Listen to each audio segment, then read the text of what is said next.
আমার স্বামী আমার মেয়েকে বলছিল, প্রিয়া, তুমি কি আমার কথা মতো সব করতে রাজি আছো? তখন প্রিয়া উত্তর দিল, হ্যাঁ বাবা, আমি রাজি। তারপর প্রিয়া বলল, বাবা, আমি এখনো বিয়ে করতে চাই না। তার এই ইচ্ছাটা আমার কাছে একটু অদ্ভুত লাগল। তখন আমার স্বামী বলল, প্রিয়া, আমি তোমার ভবিষ্যতের কথা ভেবেই এই কাজটা করতে বলছি। আমার কথা মতো কাজ করো। প্রিয়া উত্তর দিল, কিন্তু বাবা, আমি এমনিতেই মানসিকভাবে কষ্টে আছি, আর আপনি আমাকে এমন কিছু করতে বলছেন যা আমি বুঝতে পারছি না। আমি তখন থেকেই আন্দাজ করছিলাম যে বন্ধ ঘরের পেছনে কিছু ঘটছে। হঠাৎ আমার স্বামীর কণ্ঠ শুনতে পেলাম। সে বলছে, প্রিয়া, আমি যা বলেছি সেটা করলে তোমারও ভালো হবে। আমার স্বামী বলল, প্রিয়া, ভুল বুঝো না।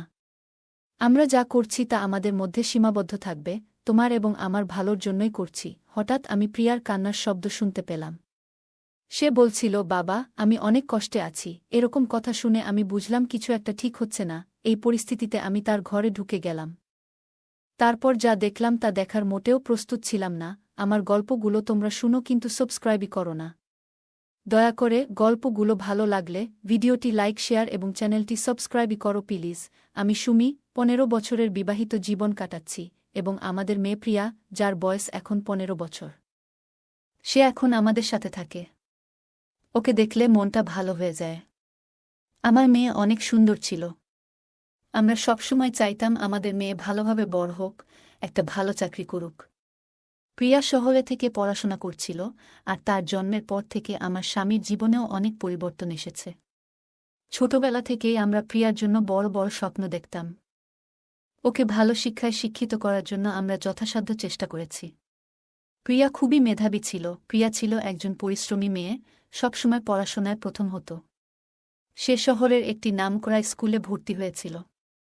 আমি আর ওর বাবা ওর নিরাপত্তা নিয়ে সব সময় চিন্তিত ছিলাম, তাই প্রায়ই ওকে ফোন করে পড়াশোনার খোঁজ খবর নিতাম। কিন্তু আজ, বাড়িতে প্রায় 10 মাস পর প্রিয়া বাড়িতে আসে, আমি ওকে দেখে কিছুটা অবাক হয়ে গেলাম। আগে ওকে বেশ রোগাপাতলা লাগত, কিন্তু এবার ওর শরীর কিছুটা ভরাট হয়েছে। ওকে দেখতে বেশ ভালো লাগছে। বাড়িতে এসেই প্রিয়া আমাকে বলল, মা, বাবা কি অন্য শহরে কাজে ব্যস্ত? আমি ওকে জিজ্ঞেস করলাম। ওর আচরণে কিছুটা পরিবর্তন লক্ষ্য করলাম। ওর মুখের কথাগুলো আমাকে চিন্তিত করল। ওকে শান্ত করার জন্য ওর ঘরে ঢুকলাম, দেখলাম কিছুটা সময় চুপচাপ বসে আছে। আমি ভাবলাম হয়তো কোনো ছোটখাটো সমস্যা। প্রিয়া সবসময় হাসিখুশি থাকত, মজার কথা বলত, কিন্তু আজ ওর মুখে কোনো হাসি নেই। আমি চিন্তা করতে লাগলাম, হয়তো পড়াশোনার চাপ বা কলেজে কিছু ঘটেছে।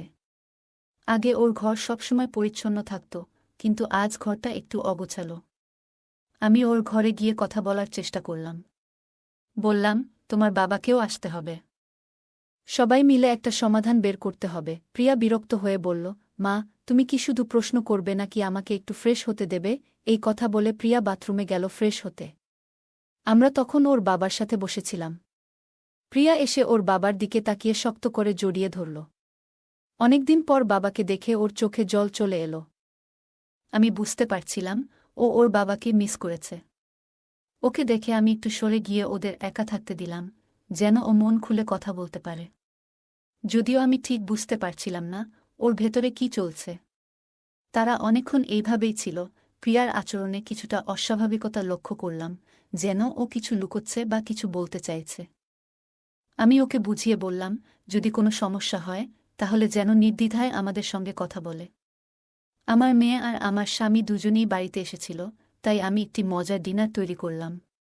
ডিনার শেষে আমরা সবাই ঘুমাতে যাওয়ার প্রস্তুতি নিলাম।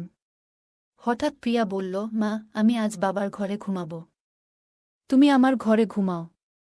ওর কথাই জেদ ছিল, তাই আমিও বললাম, ঠিক আছে।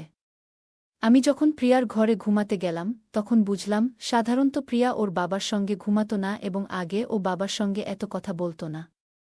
আজ হঠাৎ করেই ওর বাবার সঙ্গে ঘনিষ্ঠ সময় কাটানোর ইচ্ছা দেখে কিছুটা অবাক হলাম। ভাবলাম, হয়তো ওর বাবার সঙ্গে কিছু গুরুত্বপূর্ণ কথা বলতে চায়। কিন্তু আমার ধারণা ছিল না যে প্রিয়া এবং তার বাবা আমার কাছে একটি বড় সত্য লুকাতে চাচ্ছে। প্রিয়া তার বাবার ঘরে গিয়ে ওকে আলিঙ্গন করল। বাবা ওর মাথায় হাত বুলিয়ে জিজ্ঞেস করলেন, কি হয়েছে প্রিয়া? হঠাৎ আমার সঙ্গে ঘুমানোর ইচ্ছা কেন? প্রিয়ার মুখে চিন্তা আর অস্থিরতা স্পষ্ট ছিল। তিনি তাকে আশ্বস্ত করলেন, যা কিছু বলার নির্ভয়ে বলতে পারো। পরের দিন গ্রামের একটি মেলার আয়োজন করা হয়েছিল। সন্ধ্যায় প্রিয়া ওর বাবার সঙ্গে মেলায় গেল। ও কিছুক্ষণ আমাদের প্রতিবেশী আন্টির সঙ্গে থাকার পর মেলায় চলে গেল, কিন্তু ওকে যেতে দেখে আমার স্বামী একবারও আমাকে জিজ্ঞেস করলেন না আমি ওদের সঙ্গে যাচ্ছি কিনা। প্রিয়ার মুখে হাসি থাকলেও ওর বাবাকে রাগান্বিত দেখাচ্ছিল। বিশেষত ও গ্রামের মানুষের সামনে ওর পোশাক নিয়ে ও ছোট একটি স্কার্ট আর টপ পরেছিল। আমি প্রিয়াকে বললাম, প্রিয়া, এটা এমন শহর না যেখানে তুমি এভাবে পোশাক পরতে পারো। প্রিয়া শান্তভাবে বলল, মা, এটা আমার পোশাক, আর আমি যা চাই তা পরব। আমি এখানে অল্প সময়ের জন্য এসেছি, এবং আমি নিজের মতো করে বাঁচতে চাই। ওর এই আত্মবিশ্বাস দেখে আমি অবাক হলাম। আমি প্রিয়াকে বোঝানোর চেষ্টা করলাম, আমি বুঝি তুমি নিজের মতো করে বাঁচতে চাও, কিন্তু এখানকার মানুষদের চিন্তাভাবনা ভিন্ন। আমার স্বামীও তখন প্রিয়ার পক্ষে কথা বললেন, আমাদের উচিত ওকে নিজের মতো থাকতে দেওয়া। ও এখন বড় হয়েছে এবং নিজেই সিদ্ধান্ত নিতে পারে। আমাদের ওর জীবনে হস্তক্ষেপ করা উচিত নয়। আমি লক্ষ্য করলাম, আমার স্বামীর চিন্তাভাবনায় পরিবর্তন এসেছে। আগে তিনিও এ বিষয়ে চিন্তিত থাকতেন, কিন্তু এখন তিনি ওকে সমর্থন করছেন। হয়তো অন্য শহরের জীবনধারা তার উপর প্রভাব ফেলেছে। আমি মনে মনে ঠিক করলাম, মেয়ের সঙ্গে একান্তে কথা বলব। তবে আজকের রাতে এসব ভাবনা থেকে মুক্তি পেতে চাইলাম। কিছুক্ষণ পর আমি শুনতে পেলাম যে আমার স্বামীর ঘর থেকে অদ্ভুত আওয়াজ আসছে। ঘর থেকে বেরিয়ে দেখলাম ওর ঘরে আলো জ্বলছে। আওয়াজটা শুনে আমি ওর ঘরের দিকে এগিয়ে গেলাম, কারণ আমি ওর সঙ্গে কথা বলতে চেয়েছিলাম। আমি শুনতে পেলাম কেন প্রিয়া এমনভাবে চিৎকার করছে। আমি ওর ঘরের দরজার কাছে যেতেই আমার হাত হঠাৎ করে দরজায় ধাক্কা খেয়ে গেল। আমি দরজায় টোকা দিতেই প্রিয়ার আওয়াজ বন্ধ হয়ে গেল। ঘরটা তখন অন্ধকারে ছিল। আমি বিভ্রান্ত হয়ে পড়লাম, মনে হচ্ছিল যেন আমি ঘুমের স্বপ্ন দেখছি, কিন্তু একই সঙ্গে বুঝতে পারছিলাম ঘরের আলো বন্ধ হয়ে গেছে। কোনো আওয়াজ না পেয়ে আমি ধীরে ধীরে রুমের দরজা খুললাম। মৃদু আলোতে দেখলাম তারা আরামে ঘুমাচ্ছে। আমিও পরে ঘুমিয়ে পড়লাম। পরদিন সকালে প্রিয়াকে জিজ্ঞেস করলাম, তুমি ঠিক আছো তো? প্রিয়া আমাকে আশ্বস্ত করে বলল, মা, আমি ঠিক আছি। তবে রাতে যে চিৎকার শুনেছিলাম সেটা নিয়ে ও কিছু বলল না। শুধু জানাল যে খারাপ স্বপ্ন দেখেছে, কিন্তু আমার মনে হচ্ছিল সবকিছু ঠিকঠাক নয়। মনে হচ্ছিল কিছু একটা লুকোনো হচ্ছে। সেদিন রাতে আমি ঠিক করলাম, আমাকে খুঁজে বের করতে হবে আসলে কী ঘটছে। যখন সবাই ঘুমিয়ে পড়ল, আমি আবার মনোযোগ দিয়ে শুনতে শুরু করলাম। আমার স্বামীর ঘর থেকে প্রিয়ার গলার আওয়াজ পেলাম।